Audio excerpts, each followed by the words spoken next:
Vegas was Alyssa's idea. We were in the kind of marital rut you don't even notice until it starts to chafe. Not broken, just boring. We hadn't had sex in nearly a month, and when we did, it felt like something we owed each other instead of something we craved. But then she texted me during work, a rare burst of spontaneity. Let's go to Vegas this weekend. Just you and me. Let's be reckless. 3 days later, we were 28 floors above the Strip, standing under golden lights, drinking tequila that cost more than our plane tickets. The rooftop bar at the Viridian was the kind of place where nothing bad ever happens. Not because it's safe, but because everyone here chooses to forget the consequences. Glass railings framed the view like a painting, Vegas glittering below us, the desert beyond like a velvet curtain pulled over the rest of the world. Alyssa looked stunning. She wore a red silk dress with a slit up the side, her black hair pinned back just enough to show her neck, a shade of lipstick I hadn't seen her wear in years. She looked like someone else's wife, or maybe like the version of her I'd been missing lately. She leaned in, warm breath by my ear. Let's not talk about work, or bills, or the kids. Just tonight. I nodded, and we kissed, and for a moment it felt like rewinding time. That's when Chloe and Derek entered our orbit. They were already sitting when we took the lounge seats beside them, but it didn't feel accidental. Chloe noticed Alyssa first. She leaned in, whispered something to Derek, and then turned to us with a smile that made me sit up straighter. You two look like trouble, she said, raising her glass. Alyssa laughed, the real kind, the kind I hadn't heard in too long, and before I could respond, Chloe was sliding her chair closer.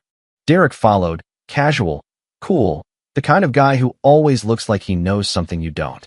His shirt was unbuttoned just enough to show a glimpse of chest, sleeves rolled up, tin forearms that looked like they belonged to someone who sailed or boxed or both.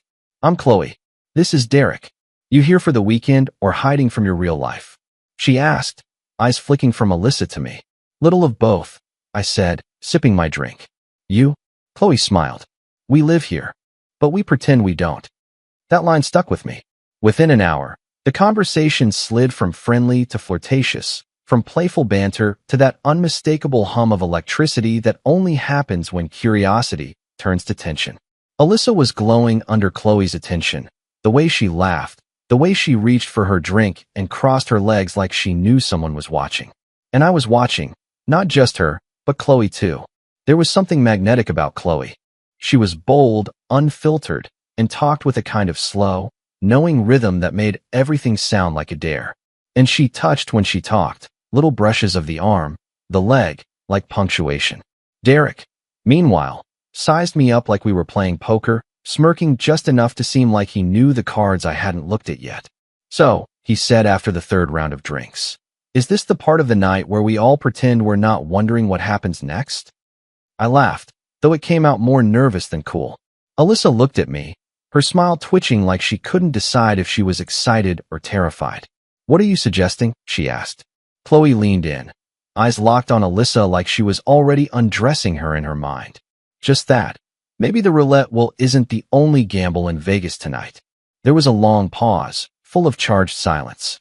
Derek reached for the bottle of mezcal between us and poured 4 more shots. Chloe held hers out, waiting. One rule, she said. No guilt. No fallout. No phone numbers. What happens in this suite, stays in this suite. I looked at Alyssa. She was flushed, biting her lip. She didn't say yes, but she didn't say no.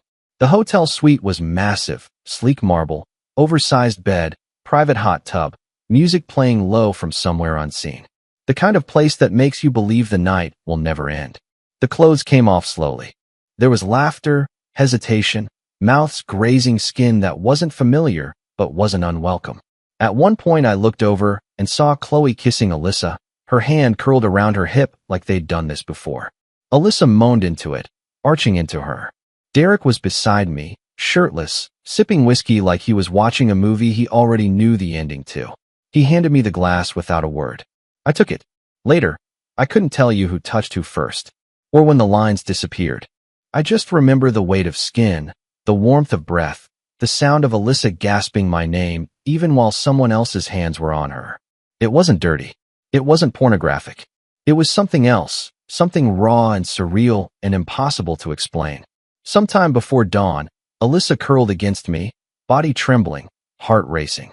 Are you okay? I whispered. She nodded. I think I've never felt more alive.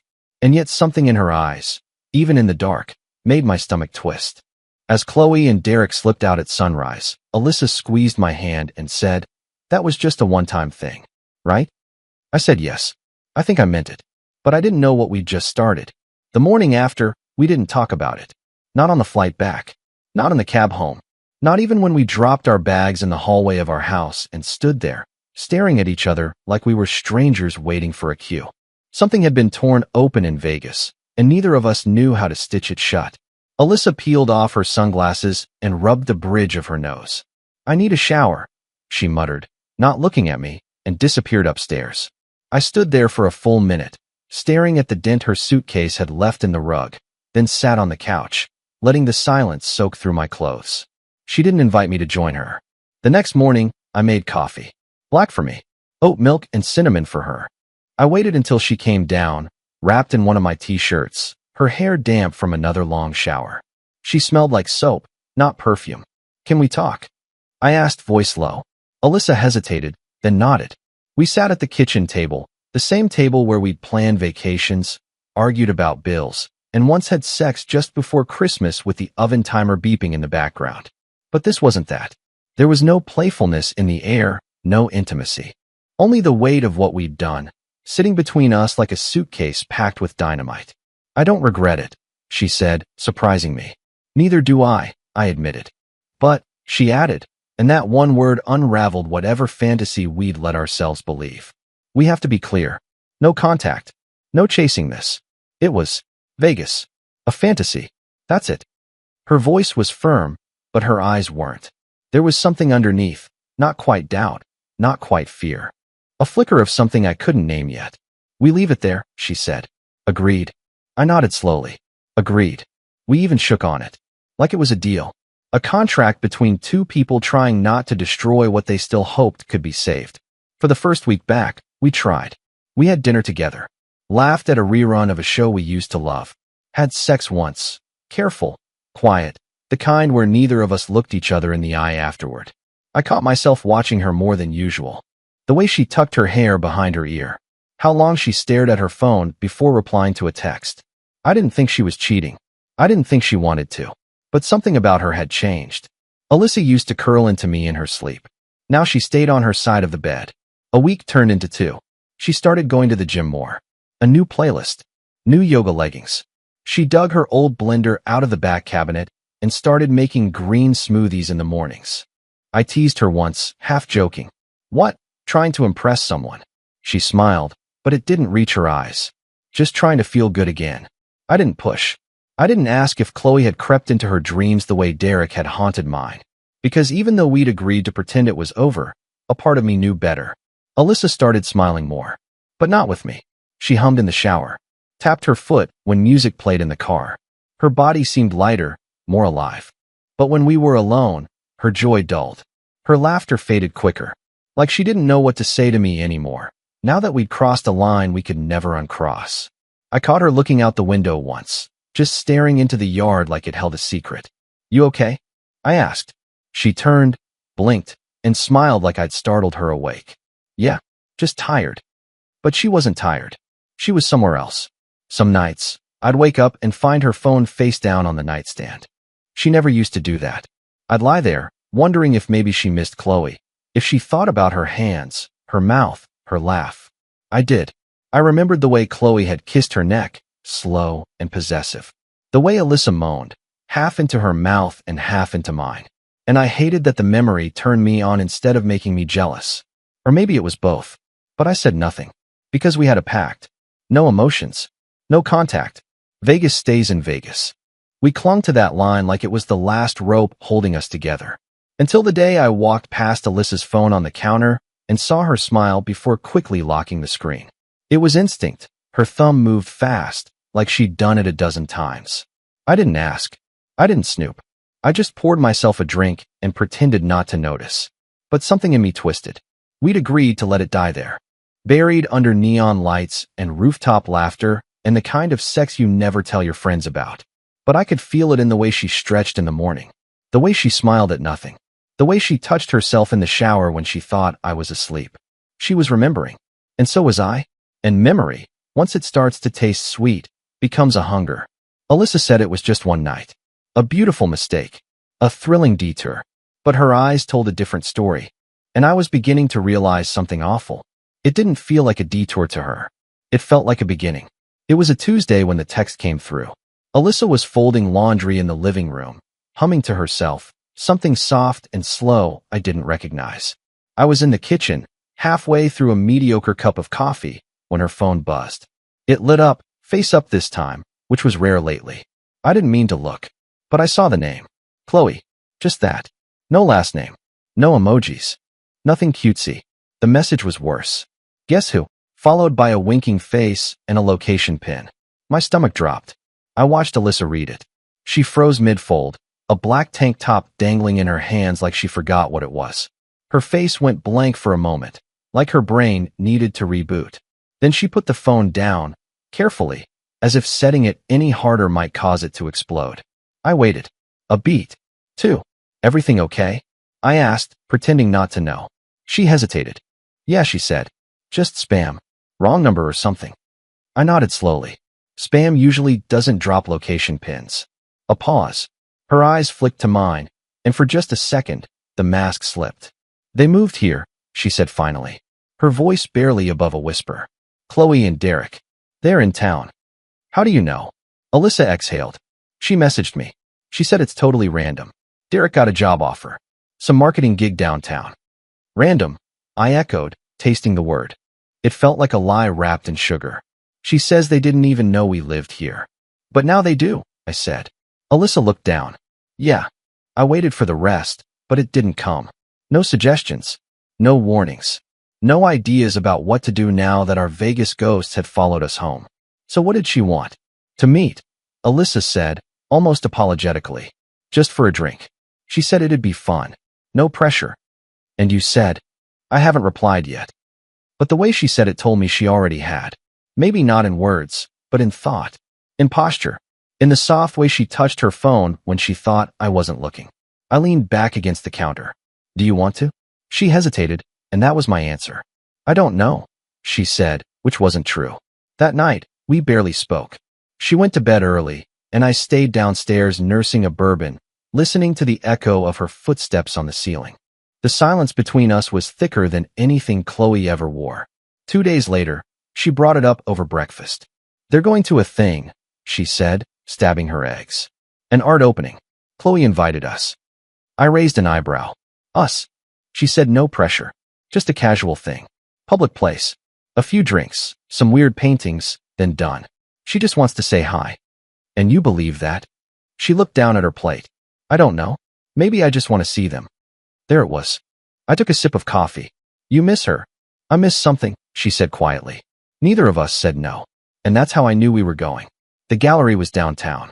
One of those converted warehouse spaces with concrete floors, exposed beams, and overpriced wine in plastic cups. The art was fine, abstract stuff, mostly. Paint splatters that looked like they'd been thrown in anger. Fitting. We walked in, Alyssa on my arm, dressed in a tight black dress that made me feel like we were back on that rooftop in Vegas. She looked nervous, excited, alive. And then we saw them. Chloe and Derek were standing near the back wall, framed by a sculpture that looked like a broken rib cage. Chloe's red hair was pulled into a sleek bun, her dress emerald green and impossibly low in the back. Derek was in a fitted black suit with no tie, casual and dangerous all at once. They looked perfect. Like they hadn't aged a day since the hotel suite. Like they'd stepped out of the same dream we were still trying to forget. Chloe spotted us first. Her smile bloomed instantly. Well, she said, striding over. Look what the desert dragged in. Alyssa laughed, too fast, too brightly. Hi, she breathed, like a teenager seeing her crush at school. Derek offered a nod, then a firm handshake. Good to see you, he said to me, his voice smooth as ever. You both look good. So do you, I replied, and hated how sincere it sounded. We stood there, awkward at first. But the tension faded faster than I expected. By the second round of drinks, we were already laughing. By the third, Chloe had her hand on Alyssa's wrist, and Derek was asking me about our favorite bars in the city. It was surreal. Like no time had passed. Like none of it mattered. Chloe leaned close to Alyssa, whispering something in her ear that made her blush. I watched her lips brush Alyssa's skin as she pulled away, slow and deliberate. Alyssa bit her lip. She only ever did that when she was turned on. And I felt something I didn't expect. Jealousy. Not of Chloe. Of them. Of the way Alyssa lit up when Chloe touched her. The way she leaned in, hungry and fascinated, like she was orbiting a sun I couldn't compete with. Afterward, we said goodbye like it was nothing. Just old friends reconnecting. Just a drink. But as we walked back to the car, Alyssa squeezed my hand. Tight. Almost painful. I'm sorry, she said. For what? For not saying no. I didn't respond. Because I didn't say no either. The second time we met wasn't planned. At least, that's what Alyssa told me. We were grabbing drinks at a local bar, not our usual spot. Alyssa had suggested it out of the blue, saying she'd heard they made a decent old-fashioned. It was dimly lit, with black leather booths and slow jazz humming through unseen speakers. She wore that navy dress I liked, the one that hugged her hips and always made me think about sliding my hand beneath the hem. We were halfway through our first round when I saw them. Chloe spotted us first, again. I was beginning to suspect she always did. She slid into our booth without hesitation, like she'd been invited. Her perfume hit me first, sweet, sharp, intoxicating. She kissed Alyssa on the cheek and smiled at me like we were old conspirators. Well, what a surprise, she said, though her tone told me it wasn't. Derek appeared behind her, drink in hand, smirking like the universe worked exactly the way he wanted it to. Alyssa looked at me. Do you mind? I didn't answer. Not really. But I didn't say no either. They stayed. Drinks flowed like water.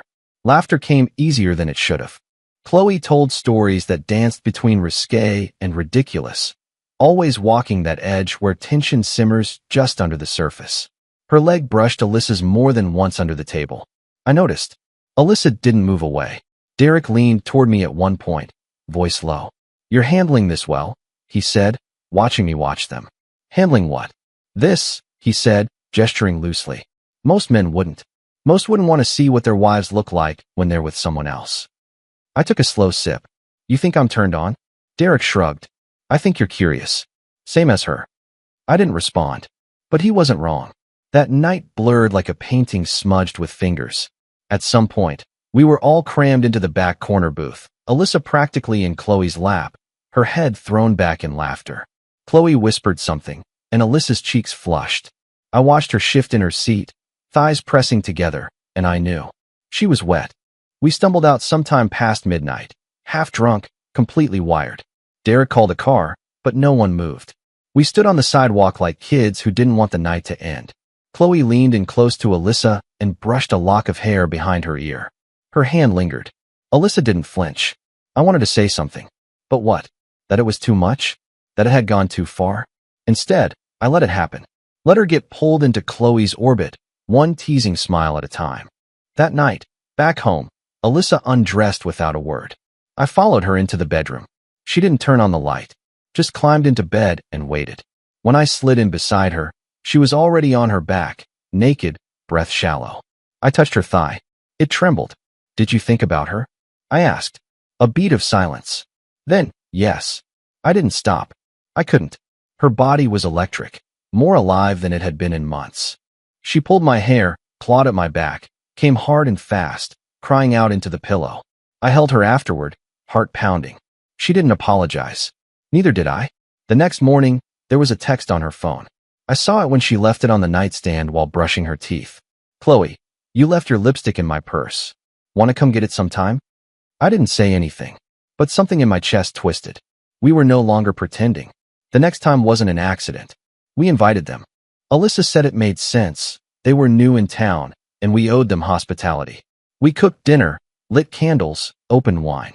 It felt domestic. Normal. But it wasn't. Chloe arrived in heels and leather. Derek in that same fitted shirt, sleeves rolled just enough to show his ink. Alyssa wore red again. We laughed. Ate. Told stories. But everything was laced with something darker, hungrier. Underneath the words was a game none of us were acknowledging, but everyone was playing. After dessert, Chloe helped Alyssa in the kitchen. I stayed behind with Derek. He poured 2 more glasses of wine. You ever wonder where this is going? He asked. I looked at him. You mean us? Or them? Both, he said. Lines like this don't stay blurred forever. A moment passed. You okay with it? I asked. Derek smiled, slow and wolfish. I don't mind sharing what isn't mine. But Chloe's always been the one who wants more. More of Alyssa? He nodded. She likes the ones who don't know they're already hers. The sound of laughter from the kitchen pulled me back. Alyssa giggling, breathless. Chloe whispering again. We didn't sleep that night. Not because we had sex. We didn't. We lay side by side, not touching, both wide awake. I think we both knew. The drinks weren't casual anymore. And neither were we. It started small. Derek pulled me aside in the hallway after dinner. Alyssa and Chloe were still in the kitchen, laughing over something that sounded way too intimate for a joke. Let's talk, he said, and I followed him into the den like I didn't have a choice. He closed the door behind us and poured 2 glasses of scotch from the bottle I hadn't even realized he brought. No ice. No words. Just the quiet clink of glass and the slow burn of something older than us both. She's got her hooks in her, Derek said finally. I raised an eyebrow. Chloe? He nodded, swirling his drink. She's magnetic. Addictive. Always has been. I said nothing. I was too busy wondering how long he'd known this would happen. If this was all part of some silent, slow-motion plan. Vegas. The move. The drinks. The dinners. You're not the only one who's ever watched their wife fall under her spell, he said. I looked at him. So this has happened before. He smiled, a little bitter. Chloe doesn't have flings. She collects. And when she decides she wants someone, she doesn't really stop until she has them. And you're okay with that? I'm used to it. He sipped his scotch. What I'm not used to is caring what happens next. That landed heavier than I expected. You're not just another husband, he added. You're different. So is Alyssa. I don't know what that means. It means, he said, that this time, I think Chloe actually gives a damn. And that's dangerous. I didn't know what to say. Was this a warning? A confession? Or a challenge? Meanwhile, Alyssa was changing too. She'd stopped asking if I was okay with things. She just did them. Late-night drinks with Chloe. Extended catch-ups that lasted until well after midnight. Her perfume changed, something darker, muskier. Her lingerie drawer grew suspiciously more colorful. And when we had sex, which was happening more often, strangely, she started talking more. Whispering things she never used to say. Calling me names, riding me harder. Some nights, she'd close her eyes like she wasn't even with me. And still, I didn't stop it. Because the more she drifted, the more I wanted her. It's sick, isn't it? To want your wife more when you think someone else is taking her from you. I wasn't sure who was in control anymore. Me, pretending to play along. Her, chasing a thrill? Or Chloe, spinning us all like pieces on her board? One night, after Alyssa came home later than usual, smelling like smoke and sandalwood, I asked her if she wanted to stop. Stop what, she said. This thing. With Chloe. She blinked. Why would I? Because it's messing with us. She tilted her head. Or maybe it's making us feel again. That shut me up. Because the truth was, I hadn't felt anything this real in years. Not jealousy. Not desire. Not rage. Not lust. Now I was feeling all of it. All the time. Still, I needed answers. So I reached out to Derek. We met for drinks. Neutral ground. Some quiet bar near the river where no one would recognize us. You were right, I said, as soon as the first round landed. She's in Alyssa's head. Derek just nodded. She's been texting her at work. Showing up at her gym. I think she knows Alyssa's schedule better than I do. She does, he said, then paused. She keeps notes. That was disturbing. You said Chloe collects people, I said. But why me? Why Alyssa? She's drawn to tension, Derek replied. To relationships that look solid on the outside but are cracked underneath. She finds the fracture lines and pushes until something breaks. So this is a game? Derek looked at me. It always starts that way. He leaned forward. But the question is, who's really playing who? I thought about that for a long time after I got home. Alyssa was already asleep, or pretending to be. Her phone was face down on the nightstand, silenced. Her breathing steady, too steady. I watched her, and for the first time, I wondered if maybe she wasn't the one being pulled into something. Maybe she wanted to go. Maybe she was letting Chloe in not because she was seduced, but because she was finally free to explore something she'd buried a long time ago. And I didn't know where that left me. Later that week, I caught her texting again. I didn't say anything. I just watched the way she smiled at the screen. like she was already somewhere else. It came on a Thursday night. I was on the couch, half watching some documentary I didn't care about, when Alyssa walked into the room holding her phone like it was something delicate or dangerous. Chloe invited me over, she said. Just that. No context. No apology. I muted the TV. For what? She didn't say. Just wine, maybe. She said she has a rooftop deck. Wants to talk. Talk? I asked. Alyssa met my gaze. Her eyes were calm, but there was something behind them, excitement barely caged. She asked if it could just be me. And there it was. The shift. The moment where the center of gravity between us moved. Something inside me clenched, but I nodded. What else could I do? Okay. You sure? I wasn't. Not even close. But I said, yeah, go. See what she wants. Alyssa watched me for a long beat, as if waiting for me to change my mind. When I didn't, she turned and walked upstairs. I heard the closet open, hangers sliding, the soft thump of her makeup bag hitting the vanity. I didn't follow her. I couldn't. Half an hour later, she came back down dressed like it was a date. Black jeans that fit her too well. A low-cut burgundy blouse I hadn't seen in years. Heels. Lipstick. She looked incredible. And not for me. Don't wait up, she said with a smile that tried too hard to be casual. I nodded, jaw tight. She walked out the door like she wasn't leaving me in pieces. Don't wait up. I did, of course. 2 hours. 3. I stared at my phone like it might start ringing. Like Chloe might call instead and tell me what they were doing. Where they were sitting. What they were wearing. If Alyssa's blouse was still on. Midnight came and went. When I finally heard the key in the door, I didn't pretend to be asleep.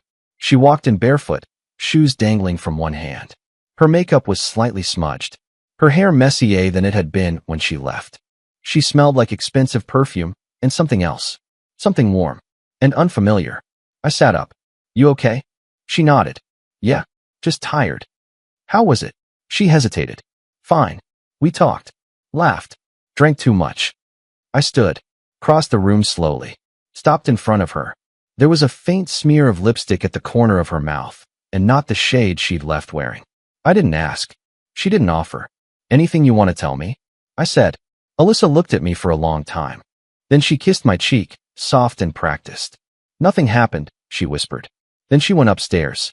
I didn't follow. Not right away. I stood in the kitchen, heart pounding, staring at the bottle of whiskey we kept above the fridge. I didn't believe her. Not completely. It wasn't just the smell, or the missing buttons on her blouse. It was her eyes when she said it. The way she paused just a second too long before the words came out. The practiced cadence of a truth too clean. Nothing happened. It was a script. I knew because I'd said those words once too. In college, the night I almost kissed someone who wasn't her. You don't say nothing happened unless something almost did. Or something did, and you're trying to pretend it didn't matter. The next morning, she acted like nothing was different. Coffee, emails, a trip to the farmer's market. I watched her float through the day, lighter somehow, like someone who had just let go of something heavy. We made dinner together. She poured wine, kissed my neck while I chopped onions. And yet I couldn't shake the image of her on Chloe's couch. Or bed. Or wherever the hell they'd ended up. I pictured fingers on skin. A mouth tracing a line down her chest. Alyssa gasping. Maybe calling her name. I hated myself for being turned on by it. But I was. Later that night, in bed, she reached for me. Slowly. Lazily. Like she was offering a gift she'd already given to someone else. I didn't stop her. I kissed her. I tasted wine and something sweeter. She moaned into my mouth, her body warm and ready, hips rising before I even touched her. I didn't ask who she was thinking of. I didn't want to know. But in the back of my mind, the question echoed louder with every thrust. Was she mine anymore? Or had I already given her away? It was Alyssa's idea to invite them. We owe them, she said, setting 2 wine glasses on the table. For dinner. For everything. It's just polite. I wasn't sure what everything meant anymore.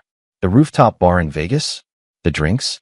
The late-night visit to Chloe's apartment that she still swore was nothing? Or the growing, humming silence between us whenever their names came up? I didn't ask. I said, sure. Let's host them. And so we did. It was a Friday night. Warm, the kind of weather that begged for open windows and second bottles. I grilled steaks. Alyssa lit candles and chose a playlist that was half jazz, half seduction. She wore a silky wrap dress, loose enough to flow, tight enough to signal. Chloe and Derek arrived 15 minutes late. Chloe breezed in wearing a silver slip dress, no bra, lips painted a shade of red that didn't belong in kitchens. Derek followed, wine in one hand, flowers in the other, his grin sharp and familiar. The air shifted the second they entered. Not tense, not cold, just charged. Alyssa kissed Chloe on the cheek, longer than necessary.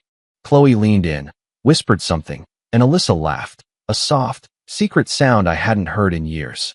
I shook Derek's hand. His grip was firm, confident, like a man who didn't need to ask permission. We ate outside.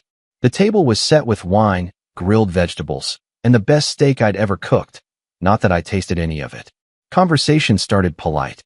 Travel stories, restaurant recommendations, work talk. But beneath it all was the undercurrent. The looks, the touches, the pauses. Chloe ran her fingers slowly around the rim of her wine glass as she talked about a weekend getaway she and Derek took to Santa Barbara. Her eyes flicked to Alyssa as she described the jacuzzi, the steam, the skin. Alyssa bit her lip, sipped her wine, and leaned a little closer. Derek caught me watching. He smiled, like he'd seen this scene before, like he wrote it. After dinner, we moved inside. Chloe stretched across the couch, toes tucked under her, glass of Pinot dangling from her fingers. Alyssa sat on the floor in front of her. Derek and I took the chairs, the audience, not the act. Chloe twirled a lock of Alyssa's hair between her fingers and said, "You've really let go lately. I like it." Alyssa smiled but didn't speak. I cleared my throat. "So, what is this exactly?" Derek turned to me. "You tell me. I'm starting to feel like we're not driving this anymore." Chloe laughed, low and musical. "Oh, sweetie, you never were." I looked at Alyssa. "Is that true?" She met my gaze. Something flickered in her eyes. Guilt, maybe. Or desire. Or both. "You wanted this too," she said quietly. "Vegas was supposed to be a fantasy," I reminded her. "And maybe we liked the way it felt to stop pretending," Chloe said. Her fingers trailed down Alyssa's shoulder, slow and possessive. I stood. The room tilted, just slightly. I wanted to stop. Alyssa's head snapped up. "What? This? All of it? The messages? The secrets? Whatever the hell is happening here?" Derek raised an eyebrow. "You sure?" I nodded. Chloe sat up, graceful, slow. "Then why did you invite us again?" Alyssa didn't speak. That silence said more than anything. The night ended strangely quiet. No tears. No yelling. Just tension. Cut, but not clean. Chloe kissed Alyssa on the cheek again at the door. Longer this time. Eyes open. Watching me. Derek clapped me on the shoulder.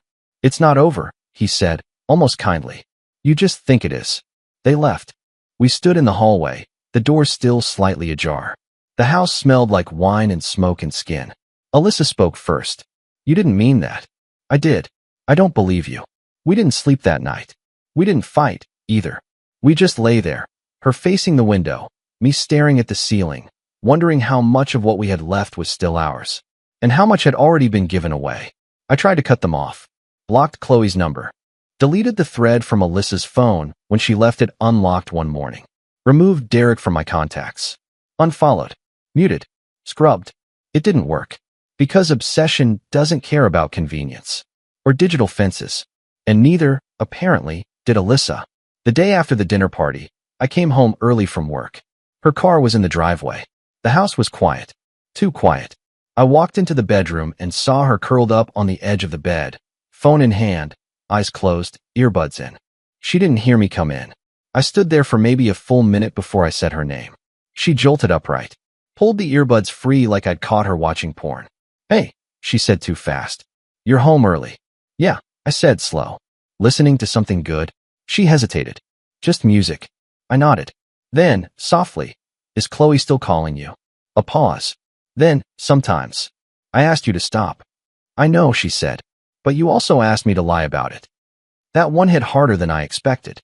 I sat down beside her. "So what is this, Alyssa? Are you dating her?" "No," she said quickly. "Sleeping with her?" She looked away. "Not lately." "Jesus. I can't do this," I said, standing. "Then don't," she snapped, suddenly fierce. "No one's making you." That stopped me cold. She stood now too, her eyes bright and defiant. "You wanted Vegas to stay in Vegas." I agreed. "But you can't expect me to forget how it felt."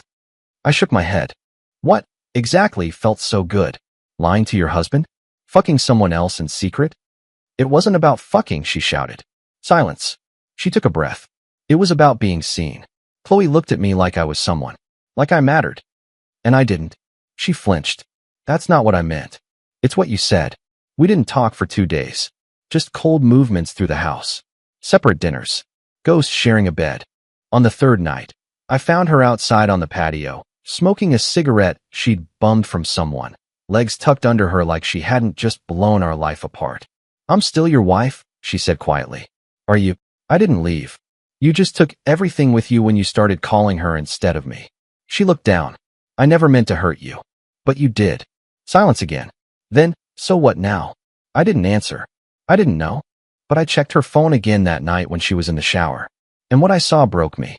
A string of late-night texts from Chloe, full of hearts and midnight poetry and shit that sounded like seduction disguised as salvation. And Alyssa? She'd written, I miss your voice. I miss your hands. I miss feeling like myself. I closed the app and stared at the ceiling for a long time. The next morning, I laid it out clearly. You choose, I told her. Her or me. But I'm not staying in this halfway place. I'm not going to be your placeholder husband while you fall in love with someone else. She stared at me, eyes red, lips trembling. You'd really leave? I'd really have to. She didn't cry. She didn't scream. She just nodded. Okay. Okay. She stepped closer, touched my chest. I'll end it. Mean it. I do. But she didn't delete the messages. And a week later, I found a receipt from a wine bar downtown, the one Chloe loved. I confronted her. She didn't even pretend this time. Yes, she said. I saw her. I needed closure. Closure doesn't leave a hickey. She touched her neck self-consciously. Was it sex? I asked. No, she whispered. Emotional then? She nodded. I just wanted to feel like I mattered. That word again, I muttered. Matter. And then she said the quietest, sharpest thing I've ever heard. Maybe I stopped mattering to you long before Chloe showed up. That was the moment the loop began. Her promises. My ultimatums. Her confessions. My silence. Round and round and round. It wasn't love anymore. It was inertia. We were spinning too fast to stop. It was a Tuesday when Derek showed up. No warning. No call. Just a knock at the door around 7 p.m. And there he was, standing in a black coat, hands in his pockets, like this was something normal. Like we were old friends, and he was just dropping by for a beer. Alyssa wasn't home. She was out with a friend, which I'd stopped questioning 3 excuses ago. I opened the door, but didn't move aside. Derek didn't wait for an invitation. He stepped in anyway. I figured you'd want to hear it from me, he said. Hear what? He walked into the kitchen and leaned against the counter like he'd been here 100 times before. Chloe and I are done, he said.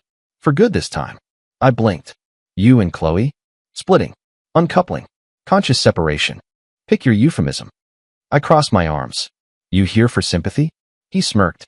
No. I'm here with a proposal. I didn't like the way he said that. Like it was already half decided. I know about Alyssa and Chloe, he continued.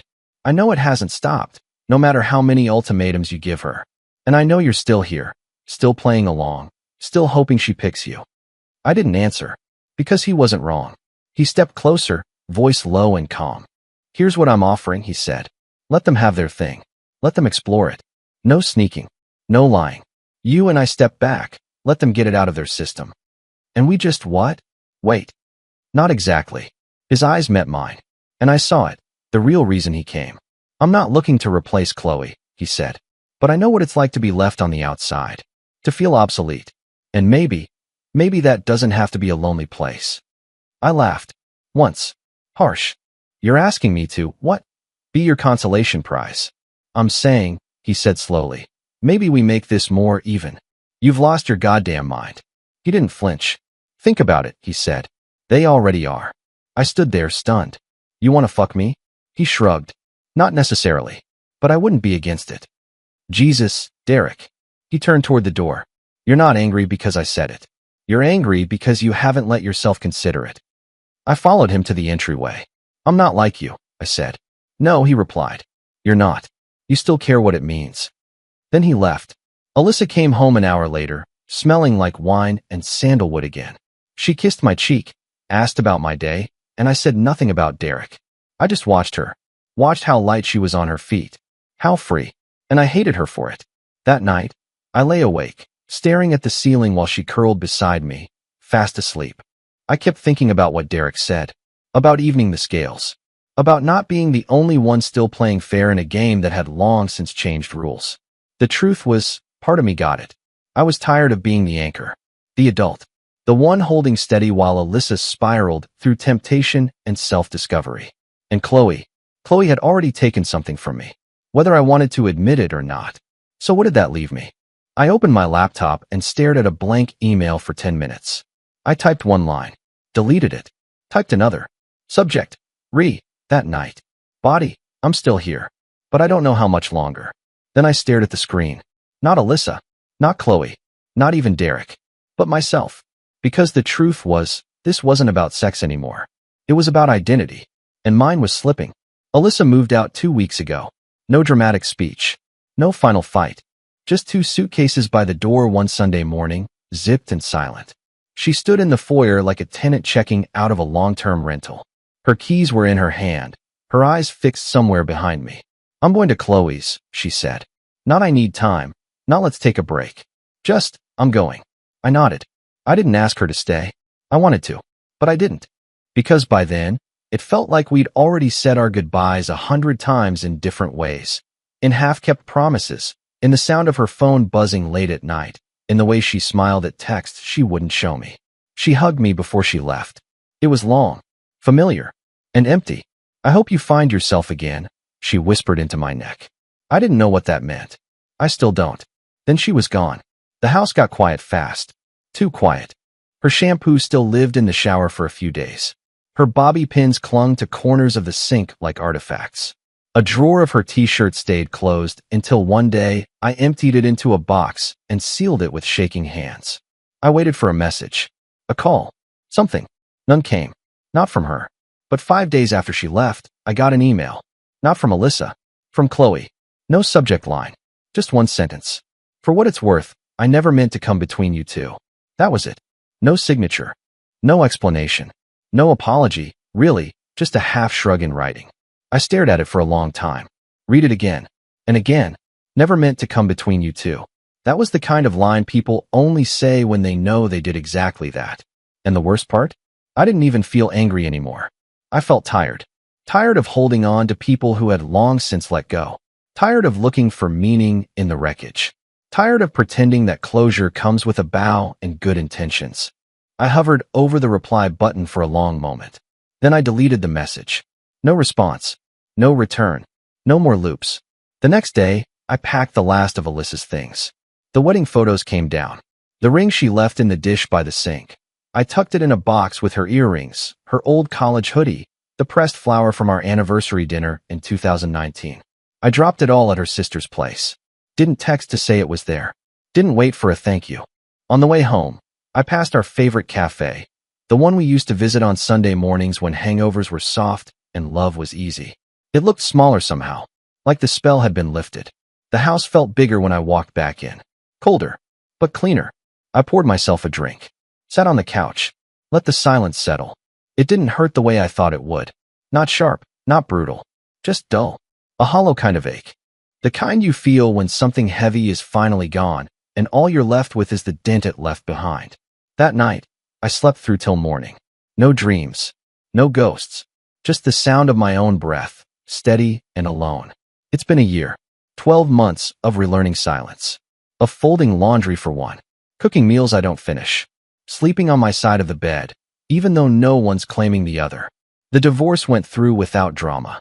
Just papers in the mail, signatures where love used to be. Alyssa lives with Chloe now. They didn't make an announcement or post a soft focus selfie with a heartfelt caption. But people know. Her sister told a friend who told me, probably without meaning to. Apparently, they share a loft downtown. Exposed brick, plants everywhere. One of those bar carts that's more aesthetic than practical. I haven't spoken to Alyssa since the day she left. Sometimes I think about reaching out. Then I remember the way she looked at Chloe at that rooftop bar, and I stop myself. Whatever I wanted from her, she already gave to someone else. Funny how people think heartbreak is loud. Mine was quiet. No big betrayal. No slammed doors. Just 1,000 soft choices that pulled her further away while I stood still. I see Derek sometimes. Once at a bar, of all places. It was one of those dim lounges tucked between a pawn shop and a tattoo parlor. I was on my second beer when I looked up and saw him, laughing, relaxed, a woman leaning into his shoulder like she belonged there. He saw me too. We didn't talk, just nodded across the room. A strange kind of peace passed between us. Not friendship, not forgiveness, just the quiet acknowledgement of men who lost the same war in different ways. I still think about Vegas. More than I should. I've been back twice this year. Alone. Booked the same hotel. Ate at the same rooftop bar once. Sat in the same booth we shared that night. It wasn't about nostalgia. It was about containment. Vegas is the only place where that part of my life makes sense. Where I can pretend it was just a story we walked into for a weekend, played our roles, then walked away from untouched. I can almost believe it there. That I never watched my wife fall for someone else in real time. That I never opened the door and said yes to something I didn't understand. That I never looked at Chloe and thought, for a second, that maybe I wanted her to. We were all searching for something. A spark. A thrill. A reason. Maybe Vegas didn't break us. Maybe it just revealed what was already broken. There's a woman I've been seeing lately. Her name's Morgan. She's kind. Sharp in the way Alyssa used to be, but softer around the edges. She asks questions and actually listens to the answers. She doesn't know about Chloe. Not yet. She thinks I'm just a guy who went through a divorce and came out the other side intact. Some days that's true. Other days, I feel like I'm still standing in that hotel suite, watching the door close behind Alyssa, waiting to decide if I'm going to follow her or finally stay behind. Morgan asked me once if I believe in soulmates. I told her no, but I didn't tell her why. Because soulmates don't leave. And if they do, they don't take your reflection with them. I'm still learning how to see myself again. Still waking up from a story that started with a fantasy and ended in the quietest kind of goodbye. But here's the thing about Vegas. What happens there doesn't always stay. Sometimes it comes home with you. Sometimes it unpacks. And sometimes it teaches you who you really are. Even if you hate the answer.